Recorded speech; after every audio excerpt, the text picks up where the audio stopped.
आओ बच्चों, आज तुम्हारे को एक मज़ेदार कहानी सुनाती हूँ जिसका शीर्षक है कालहस्ती। एक समय एक जंगल में एक शिवलिंग प्रकट हुआ। उस जंगल में रात के वक्त एक काला नाग विचरा करता था। यह नाग महादेव का बड़ा भक्त था। उसने जब उस लिंग को देखा तो संकल्प किया कि वह रोज रात को लिंग की पूजा करेगा। उस नाग के पास अनमोल मणियों का ढेर था। वह उन मणियों को बहुत चाहता था, इसलिए उसने मणियों से महादेव की पूजा करनी चाहिए। वह अपनी मांदी में गया और अपने खजाने से तरह तरह के मणि माणिक ले आया। वह बड़ी भक्ति के साथ उन्हें लिंग के ऊपर चढ़ाकर चला गया। उस जंगल में एक गजराज भी रहता था। वह हाथियों का राजा था। एक दिन वह गजराज वहीं आया और उस लिंग को देखकर मुग्ध हो गया। वह भी महादेव का बड़ा भक्त था। उसने झट सूंड उठाकर शिव जी को प्रणाम किया, लेकिन जब उसकी नजर मणियों पर पड़ी तो उसे बड़ा गुस्सा आया। सांप मणियां पसंद करता है, पर हाथी को वे क्यों पसंद पड़े? उसने सोचा, कौन है वह बदमाश जो शिव जी के ऊपर कंकड़ पत्थर रख गया है। उसने उन मणि माणिकों को उठाकर दूर फेंक दिया और चला गया। गजराज को क्या मालूम था कि वे मणियां हैं, कंकड़ पत्थर नहीं, और जिस सांप ने उनसे पूजा की वह भी महादेव का बड़ा भारी भक्त है। उसका तो ख्याल था कि कंकड़ पत्थर शिव जी के निकट रखने योग्य नहीं है, इसलिए उसने उन्हें उठाकर दूर फेंक दिया था। जिस तरह सांप को मणिमाणिक प्यारे होते हैं, उसी तरह हाथी को फूल पत्तों से प्रेम होता है।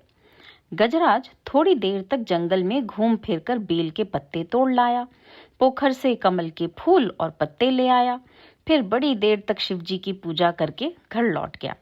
रात हुई। नई नई मणियां लेकर नागराज बड़े उत्साह से शिव जी की पूजा करने आया। आकर देखता क्या है कि उसकी वे प्यारी मणियां दूर धूल में फेंकी हुई हैं और शिव जी के ऊपर फूल पत्तों का कूड़ा करकट पड़ा हुआ है।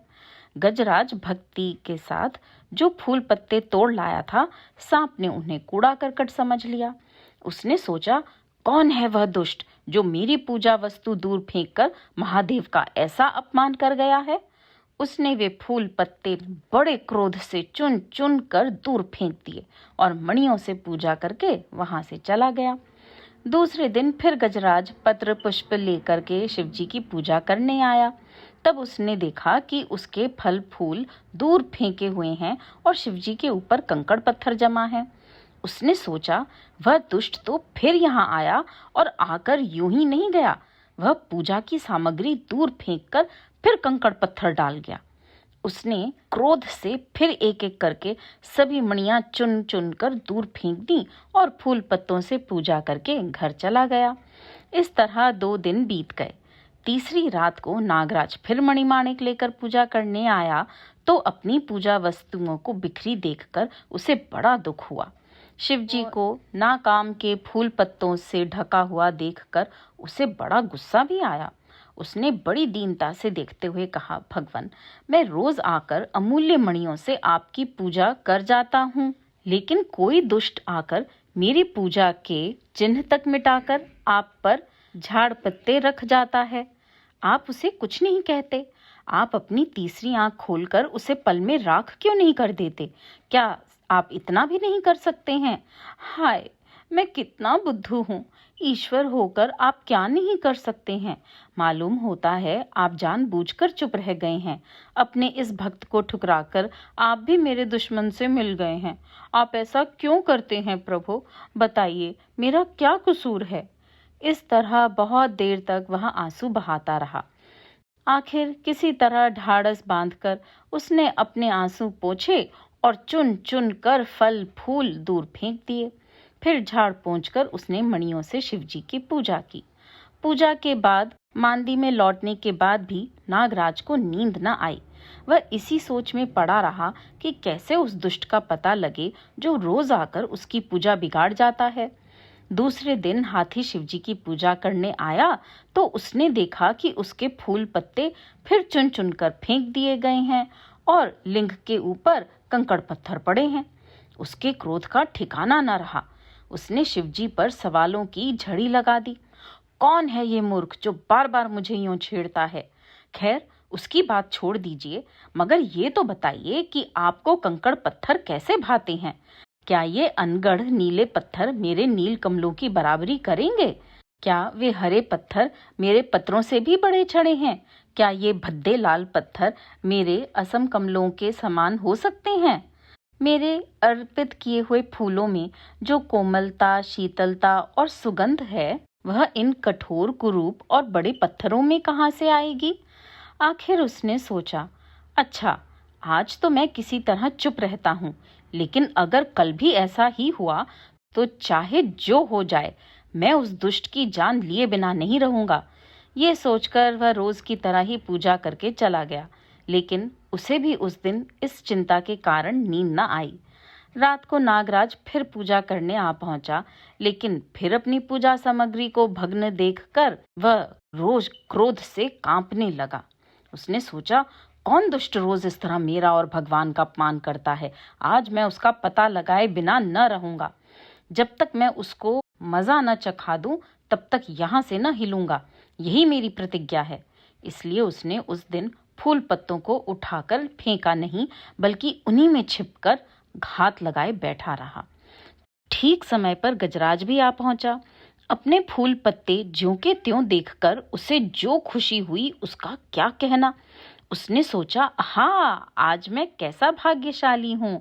मालूम होता है वह दुष्ट कहीं चला गया जो रोज यहाँ कंकड़ पत्थर रखा जाता था। शायद मर गया होगा। मुझ पर दया करके महादेव ने ही मार डाला होगा।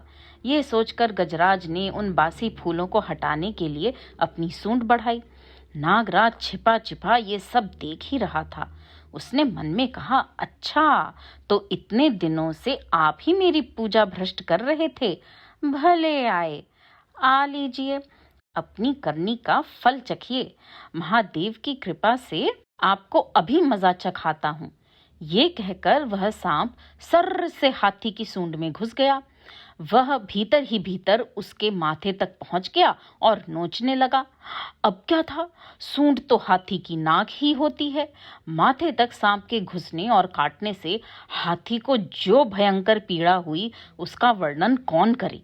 हाथी बौखलाकर इधर उधर दौड़ने लगा और सूंड पटकने लगा। तालाब में जाकर उसने सूंड में बार बार पानी भरा और जोर जोर से बाहर छोड़ा, लेकिन तब भी सांप न निकला। वह अंदर ही चिपका रह गया। तब हाथी पेड़ों से जा टकराया और सूंड रगड़ने लगा, लेकिन फिर भी सांप न निकला। अब गजराज की नाक में दम हो गया। उसने सोचा, ये सांप तो मेरे माथे में जहर उगल कर मुझे खत्म करेगा ही, फिर मैं ही इसे क्यों जीने दूं? सबसे अच्छा तो यही है कि मैं अपनी जान देकर भी इसे मार डालूं। ये सोचकर उसने मरने का दृढ़ निश्चय कर लिया। सामने पहाड़ था। हाथी पहले खूब पीछे हटा और बड़ी तेजी के साथ दौड़ा। उसने पहाड़ की एक भारी चट्टान से अपना माथा भिड़ा दिया। बस एक ही आघात में सांप का कचुम्बर निकल गया, लेकिन हाथी की भी हड्डी पसली चूर हो गई और उसके प्राण पखेरु उड़ गए। रक्त का फव्वारा छूटा और वह वहीं ढेर हो गया। कुछ देर बाद पार्वती महादेव से मिलने वहां आई। सांप और हाथी को वहां मरा पड़ा देखकर उन्हें बड़ा अचंभा हुआ। उनके पूछने पर शिवजी ने सारा किस्सा कह सुनाया। तब पार्वती ने कहा, ये दोनों तो आपके भारी भक्त हैं। तब शिवजी ने कहा, दोनों मेरे भक्त तो हैं, मगर इनमें एक बड़ा भारी दोष था। दोष ये था कि इनको एक दूसरे की पूजा फूटी आंखों नहीं भाती थी।